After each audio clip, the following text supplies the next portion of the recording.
গভীর রাত পর্যন্ত ঘেরাও বিচারকরা, বিরোধীদের নিশানা ক্ষুব্ধ মমতার। সুপ্রিম রায়ের পরেও ঘেরাওয়ের তীব্র নিন্দা, বাংলার অসম্মান হয়েছে বলে ক্ষোভ প্রকাশ।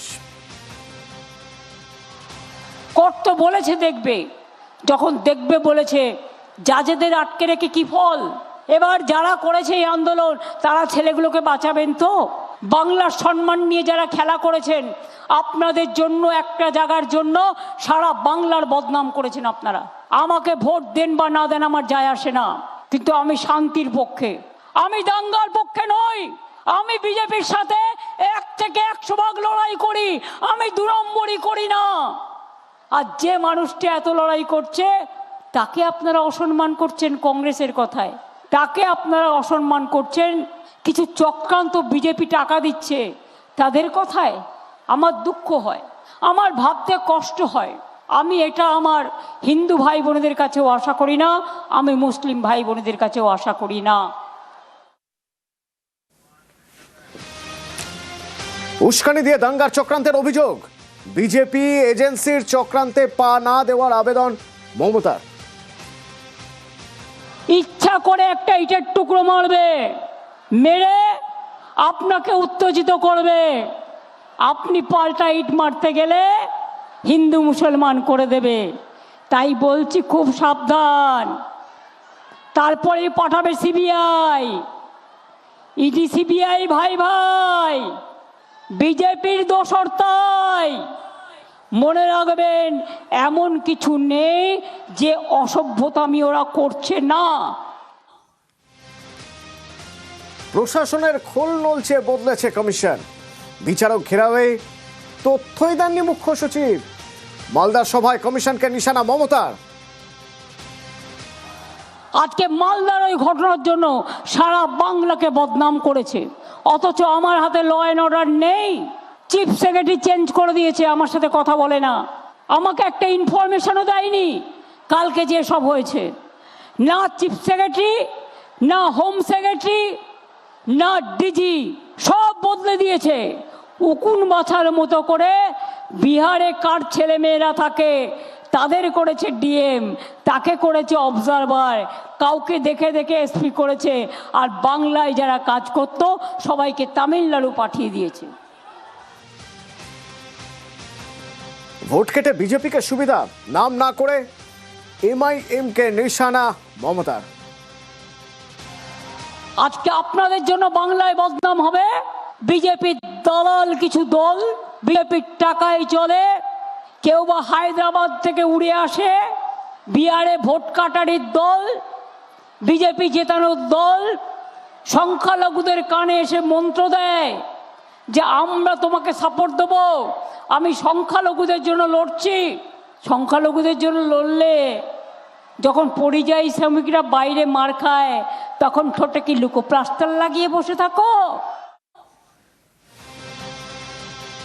ফের একবার মালদা উত্তপ্ত, নাম বাদ নেওয়া নিয়ে তা নতুন করে উত্তেজনা ছড়িয়ে পড়েছে। পুলিশের গাড়ি ভাঙচুর, একজন জখম।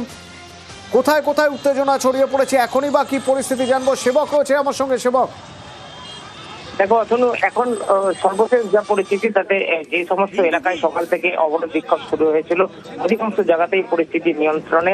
মালদহের সুজাপুর কালিয়াচক সহ একাধিক এলাকায় যেখানে 12 নম্বর জাতীয় সড়ক অবরোধ হয়েছিল সেই সব জাতীয় সড়কে ফের যান চলাচল প্রায় স্বাভাবিকভাবেই শুরু হয়েছে।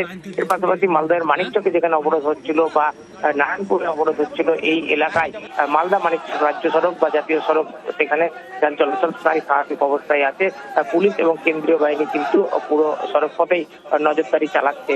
আমরা জানি যে আজকে বাঁধাপুকুরে সেখানে কিন্তু হঠাৎ করে পরিস্থিতি উত্তপ্ত হয়ে ওঠে। ইংরেজবাজারের যদুপুর বাঁধাপুকুর, সেখানে বাইপাস এলাকা দিয়ে সেখানে স্থানীয় মানুষজনের একাংশ তারা অবরোধ বিক্ষোভ শুরু করেন নাম বাদ যাওয়ার প্রতিবাদে। সেই সময় ওই রাস্তা দিয়ে মালদহের জেলা পুলিশ সুপার যখন যাচ্ছিলেন সেই সময় পুলিশ সুপারের গাড়ি আটকানোর চেষ্টা হয়। পুলিশ সুপারের সামনে থাকা গাড়ির সামনে থাকা যে পুলিশের এসকর্ট গাড়ি, সেই গাড়িকে লক্ষ্য করে ইট পাথর ছোড়া হয়, সেই গাড়িটি ক্ষতিগ্রস্ত হয়, গাড়ির চালক জখম হন। শেষ পর্যন্ত বাড়তি পুলিশ বাহিনী এবং কেন্দ্রীয় বাহিনী গিয়ে লাঠি উঠিয়ে ধাওয়া করে অবরোধকারীদের। এরপর রাস্তা অবরোধ মুক্ত হয়। এই ঘটনা উত্তেজনা থাকে বেলা পর্যন্ত। এর পাশাপাশি কিন্তু আমরা দেখছি যে গতকালের যে ঘটনা, সেখানে ধর্মঘট অভিযান বা পুলিশ প্রশাসনিক পদক্ষেপ শুরু হয়েছে এই ঘটনায় মোথাবাড়িতে।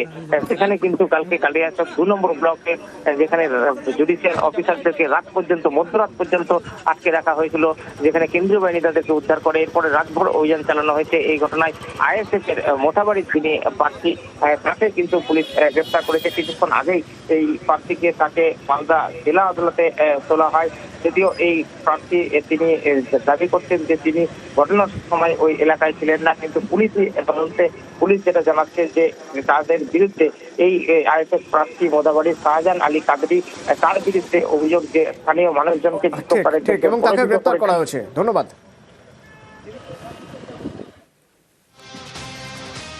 চিংড়িহাটা মেট্রোর কাজ, যে কাজ অসমাপ্ত হয়ে পড়ে রয়েছে, কবে শেষ হবে? মে মাসেই চিংড়িহাটার অসমাপ্ত কাজ। আরভিএনএল কে কাজের অনুমতি কলকাতা পুলিশের। আরো জানবো এই বিষয়ে। আবির রয়েছে আমার সঙ্গে ফোনে। আবির, 2024-এর শেষ থেকে তুমি জানো যে এই প্রকল্পের কাজ আটকে রয়েছে। মাত্র 366 মিটার অংশ, সেটা যদি পিলারের ওপর গার্ডার বসানো হয়ে যায় তাহলে এই প্রকল্পের ক্ষেত্রে একটা বড়সড় অগ্রগতি হবে। এবং তাদের হিসেব অনুযায়ী যে 2026-এর ডিসেম্বর বা 2027-এর জানুয়ারি মাস থেকে এর ওপর মেট্রো ট্র্যাক বসিয়ে সিগন্যালিং সিস্টেম রেখে অন্তত সেক্টর 5-এর পর্যন্ত তারা মেট্রো চলাচল শুরু করে দিতে পারবে এবং প্রচুর মানুষের সুবিধা হবে।